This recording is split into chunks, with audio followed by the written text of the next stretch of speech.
الحمدللہ کفا وسلام علی عبادہ الذین اصطفیٰ اما بعد۔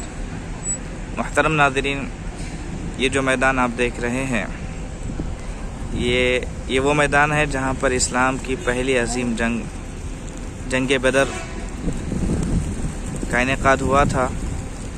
1000 سے زائد کفار جو ہیں وہ جو کھجور کے آپ درخت دیکھ رہے ہیں لوگوں کا آتے ہوئے گھڑے میں، وہاں پر کفار نے پڑاؤ کیے ہوئے تھے۔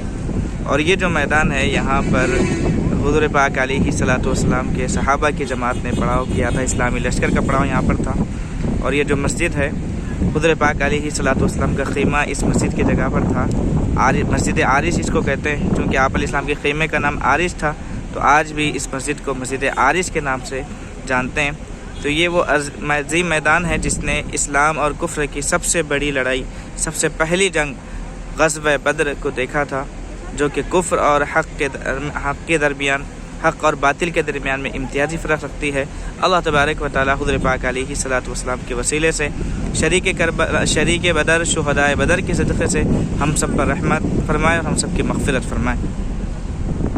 یہ جو غالباً یہ جو کہا جاتا ہے کہ اس نشانات تو مٹھا دیے ہیں، یہ جو درخت کا کھجور کے درخت کا جو تنا دکھ رہا ہے وہاں پر ایک گڑھا تھا جس میں کفار جو 70 مارے گئے تھے ان لوگوں کو اس میں دفن کر دیا گیا تھا۔